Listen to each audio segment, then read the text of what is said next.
राज कपूर के जहन में फिल्मी कीड़ा इस कदर सवार था कि उन्हें पढ़ाई लिखाई में बिल्कुल मन नहीं लगता था। एक तरह से पढ़ाई पर ध्यान देना लगभग बंद कर दिया था। एक दिन स्कूल से खबर आई कि उन्हें मैट्रिक यानी बोर्ड के एग्जाम में बैठने नहीं दिया जाएगा। फिर माँ ने पिता से आग्रह करते हुए कहा कि आप जाकर स्कूल में बात करिए, लेकिन पृथ्वीराज कपूर उन्होंने ये कहते हुए इनकार कर दिया कि वो तब तक स्कूल नहीं जाएंगे जब तक राज खुद आकर उनसे यह बात नहीं कहता। पिता पृथ्वीराज कपूर जानते थे कि राज कपूर को पढ़ाई में दिलचस्पी अब नहीं है। राज कपूर अपनी पढ़ाई के अल्हड़ मिजाजी पर अपने पिता से इस विषय पर बात करना उचित नहीं समझ रहे थे, क्योंकि वे आगे पढ़ना नहीं चाहते थे। लेकिन एक दिन राज कपूर ने साहस कर पिता से फेस टू फेस बात करने की हिम्मत जुटा ही ली, जिसकी ट्रेनिंग पिता ने बचपन से ही उन्हें दी थी। जिंदगी की कोई बात निर्भय होकर कहो, उसे संकोच बस टाला नहीं जाना चाहिए। इस तरह राज कपूर ने अपने पिता पृथ्वीराज कपूर के सामने आकर कहा कि मैं पढ़ाई करना जारी रख सकता हूँ, लेकिन मैंने अब तक बस यही सीखा है कि बाल कैसे बनाने हैं और स्टाइल से कपड़े कैसे पहन सकते हैं। मैं आपके कहने पर डिग्री ले सकता हूँ, लेकिन कुछ सालों बाद मैं आपके सामने आकर यही कहूँगा कि मेरी कहीं नौकरी लगवा दीजिए। इसके बजाय मैं अभी से फिल्मों में काम करना चाहता हूँ। बेटे राज कपूर की यह बात सुनकर पृथ्वीराज कपूर मन ही मन रो पड़े। उन्हें वह दिन याद आ गए जब वो इसी तरह अपने पिता के सामने फिल्मों में जाने के लिए गिड़गिड़ा रहे थे। उन्होंने झट से जेब में हाथ डालकर 300 रुपए निकाले और राज जी को थमाते हुए कहा, जाओ साहोल, शेखपुर, समुद्री, देहरादून जाकर सभी रिश्तेदारों से मिलो। अगर वापस लौट कर भी तुमने अपना फैसला नहीं बदला तो मैं तुम्हारी मदद करूंगा। राज जी अगले दिन ही रवाना हुए। गांव वालों की मेहमान नवाजी पाकर कुछ दिन बाद राज लौटे। उन्होंने लौटकर पिता से बस इतना कहा, मैं अब भी फिल्मों में आना चाहता हूँ। यह सुनते ही पृथ्वीराज कपूर ने रंजीत स्टूडियो के मालिक चंदूलाल शाह को कॉल किया और बेटे को काम पर रखने को कह दिया। लेकिन इसके लिए उनकी 2 शर्तें थी। पहली शर्त, बेटे राज कपूर को स्टूडियो की तरफ से कोई तनख्वाह न दी जाए। दूसरी शर्त, उसे स्टूडियो में दूसरे वर्कर्स की तरह रखा जाए, न कि पृथ्वीराज कपूर के बेटे के तौर पर।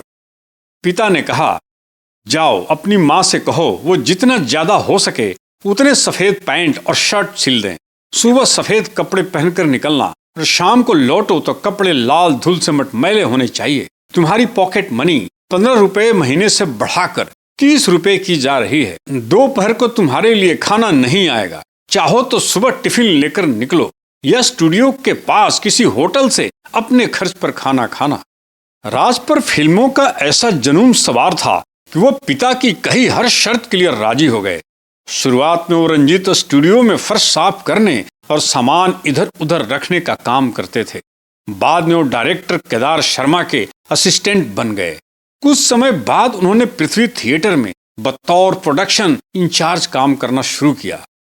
इसी समय उन्हें हमारी बात 1943, गौरी 1943 और वाल्मीकि 1946 में जैसे फिल्मों में छोटे छोटे रोल भी दिए गए। साल 1946 में केदार शर्मा ने फिल्म नील कमल शुरू की। उन्होंने लीड रोल पत्नी कमला चटर्जी को दिया और हीरो बने जयराज।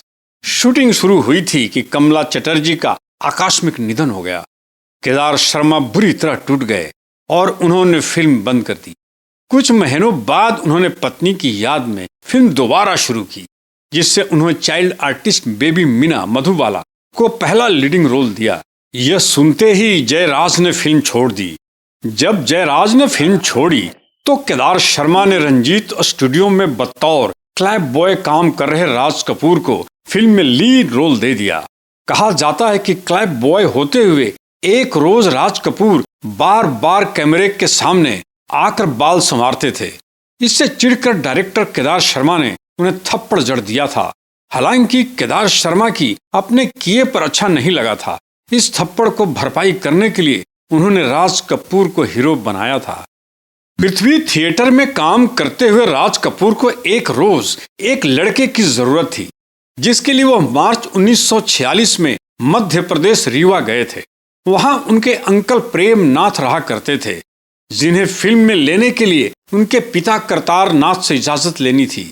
वह बात कर ही रहे थे कि अचानक उन्होंने दूर एक कमरे से सितार की आवाज सुनाई दी। आवाज सुनते ही वो बात छोड़कर इस कमरे में पहुंच गए। वहां देखा तो पता चला कि रिश्ते में उनकी बुआ लगने वाली प्रेमनाथ की बहन कृष्णा सितार बजा रही थी। दरअसल कृष्णा संगीत की पढ़ाई कर रही थी और आने वाले इम्तिहान की तैयारी के लिए अपने टीचर के साथ बैठी थी। राज कपूर ने झट से इजाजत मांग ली कि क्या वो उनके साथ प्रैक्टिस में बैठ सकते हैं। इजाजत मिलते ही वो पास रखे तबले को लेकर बजाने लगे। क्लास खत्म होते ही राज कपूर ने बड़े ही स्टाइल से कृष्णा को अपना विजिटिंग कार्ड दिया, जिसमें लिखा था राज कपूर प्रोडक्शन इंचार्ज, पृथ्वी थिएटर। कुछ घंटे बाद ही राज कपूर को प्रेमनाथ के पिता से उन्हें साथ बॉम्बे ले जाने की परमिशन मिली और वो बॉम्बे लौट आए। 3 दिन बीते ही थे कि कृष्णा कपूर के घर राज कपूर का रिश्ता भेजा गया। जाहिर है उनके परिवार ने झट से रिश्ता कबूल कर लिया। इसके 2 महीने बाद ही 12 मई 1946 को दोनों शादी के बंधन में बंध गए। पत्नी कृष्णा के साथ राज कपूर दूर के रिश्ते में कृष्णा राज कपूर की बुआ लगती थी। इस पिक्चर में पीछे की पंक्ति में बाएं से दाएं पिता पृथ्वीराज कपूर, छोटा भाई शमी कपूर, छोटी बहन उमी, राज कपूर। आगे की पंक्ति में बाएं से दाएं मां राम शरणी, पत्नी कृष्णा कपूर, सबसे आगे छोटा भाई शशि कपूर। हिंदी सिनेमा के शोमैन कहे जाने वाले राज कपूर की यानी 14 दिसंबर 2024 को 100वीं बर्थ एनिवर्सरी मनाई जा रही है। वे एक्टर के अलावा डायरेक्टर और प्रोड्यूसर भी थे। इसी दिसंबर 2024 के महीने में राज कपूर साहब पर अनेकों नई जानकारियां लेकर और भी छोटे छोटे वीडियो लेकर आ रहा हूं, पार्ट 1 से पार्ट 5 तक। उम्मीद है आपको अच्छा लगेगा। दिल का हाल सुने दिल वाला। अगर यह वीडियो अच्छी लगी हो तो लाइक करें, कमेंट करें, सब्सक्राइब करें, शेयर करना ना भूलें। नमस्कार। सीधी सी बात न मिर्च मसाला कह के रहेगा